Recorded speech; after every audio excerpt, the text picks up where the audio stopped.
Europe won the 2023 Ryder Cup, but it was all because of a caddie fight? My name is Bryce Wilson. I'm a mental performance coach, and I'll be breaking down the mindset that led Europe to win the Ryder Cup despite some caddie drama. To do this, I watched every post-match interview and coverage on the incident. This is what happened, and here's how it led to Europe winning. If you don't know what Ryder Cup is, it's when the 12 best players from Europe compete against the 12 best players from the United States. The drama seemed to start when Patrick Cantlay didn't wear the team-issued hat that says USA on it, which is tradition to wear. Many European fans mocked Cantlay during some of the matches by waving their hats at him, but that only seemed to motivate Cantlay as he went on to win the match. After winning the match, he and the American team waved their hats at the crowd. Not the best sportsmanship, but they're entitled to mock the crowd after winning if the crowd spent the whole match mocking them. But then, this is where it goes south. After USA's celebration, Rory Mcilroy still had to finish up one of his putts. So Joe LaCava, who caddies for Patrick Cantlay, carried on waving his hat at Rory very close to where he was putting. He was even so close that Rory asked him to move out of the way. Golf is a respectful, traditional sport. So although there may not be any rules on this, to be respectful,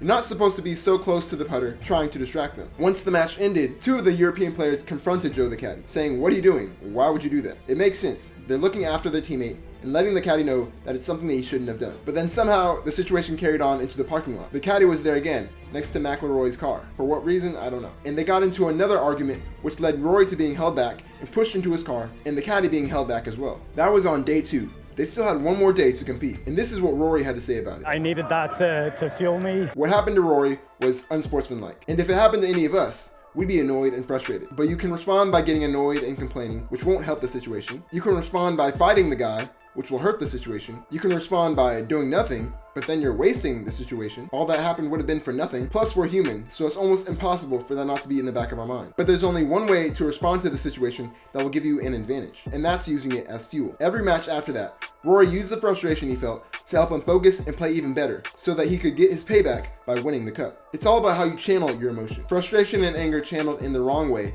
by fighting the guy could get you locked up in jail, while anger channeled in the right way into your performance can help you win a major trophy and be celebrated by your country. I felt like I used it to my advantage. This could have easily thrown him off his game and distracted him, which happens when you allow the frustration and anger to take over. To avoid this, control your emotions in the moment by taking deep breaths and move past the situation and on to the next hole by remaining present. This part takes practice, but being an elite athlete for years, Rory has definitely been in situations where opponents and fans have trash talked him or annoyed him, and he had to move past it to execute his next swing. And the last component is to use your frustration to fuel your competitive spirit. This one doesn't take as much practice because it's all within us to react when we get disrespected. But it does take some perspective to understand that the only way to gain anything from this is to get your revenge on the golf course or in your sport by beating your opponent. I came out here with a different level of focus, a different level of determination. You may wonder how this is possible, because when you're mad, you probably can only think about what made you mad and can't focus on anything else. But the benefit of being in a competitive environment is now you can put that anger to good use. Have you ever disliked an opponent so much that you said that there's no way that you're letting this opponent beat you? And how do you play? You play better, right? Typically, it can be easy to lose focus or not give your absolute best effort at all times because unless it's a championship match, the stakes of each competition typically aren't super high. And although you likely want to win the match, taking it easy on a play here or there is understandable. But when you don't like your opponent for whatever reason and would do anything to not let them win, then you'll do exactly that. You'll give whatever effort is needed, focus 10 times more, and execute 10 times better on every single play because every play could lead to your annoying opponent winning. I think it actually gave the whole team a bit of fire under our bellies. This was the other thing that Joe the caddy unknowingly did. He united the team against a common enemy. For the Ryder Cup, each team has 12 players from different cities, or in Europe's case, different countries. They may know of each other, but they're probably not friends with everyone. It's not like they've been playing together for years. In fact, since golf is an individual sport, they've probably been enemies and rivals for years. When each team comes together for this tournament, they now have to play with teammates they barely know for a trophy to make their country proud. And although there's respect involved within the team, it's entirely possible that they have teammates that they don't even like. But when an opponent disrespects your teammate, even if it's the most annoying guy on the team, since that person is part of your team, it's like they disrespected you.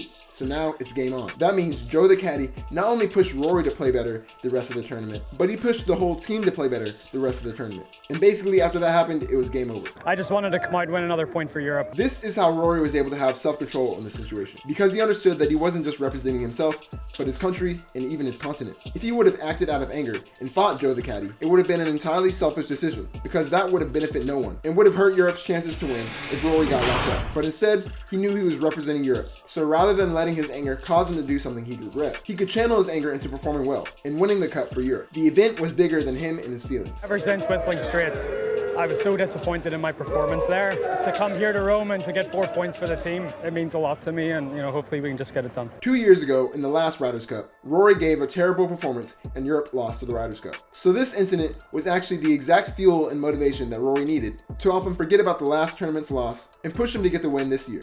This should be a cautionary tale for everyone on why you should always maintain sportsmanship, because you'll never know who you'll upset. If they would have just left Rory alone, maybe he would have been so obsessed with losing the last Ryder Cup and would have played poorly again this cup. But since Joe the caddy gave him a reason to perform with some fire, he performed incredibly, scoring the most points he's ever scored in a Ryder Cup, and Europe blew USA out of the water. The support we had this week was absolutely unbelievable. Oh yeah, and not only did Joe the caddy fire up Rory, not only did he fire up the entire opposing team, but he also fired up the entire European fan base. Every point after that had the noise of a soccer match. They were making chants for Rory and against the US players. They were taunting and jeering the US players before and after the swing. And they just made it an overall difficult environment for the American players to play in, and an extremely encouraging and thrilling one for the European players to play in. Are you annoyed that Shane bundled you into a car, or quite relieved? I'm relieved, very relieved. And then he took me down to the cold plunge in the hotel and let me cool off there for a few minutes too. When tense situations happen, we're human, so anger might get the best of us in the moment. It takes a monk to be completely zen in the exact moment that something angers you. That's why it's important to remove yourself from the situation and calm yourself down. Rory had a teammate who pushed him in the car to remove him, and apparently he even went and took an ice bath to cool down. So it's important to have some method to calm yourself down in frustrating situations, whether it's going away and doing deep breathing, venting to a friend, writing your feelings down, taking your anger out on a pillow, going for a run, or taking an ice bath. There's plenty of ways. Even the best players in the world need some method to cool themselves down from anger. It was a bit of a deflating finish last night, but I think what transpired on that last green, it'll give us a bit of a fire in our bellies to go out and try to get the job done today. See, if Joe would have just relaxed and let USA enjoy their victory and let Europe go home on day 2 deflated like Rory said, the outcome may have been a different story. That's always good to maintain sportsmanship. It's never worth rubbing a victory in someone's face, because that only gives them more fuel to beat you the next time. And definitely don't rub a mini victory in your opponent's face when the tournament isn't even over. That's just not smart. But that's how I think the caddy drama led to Europe winning. How do you think the caddy drama affected the tournament?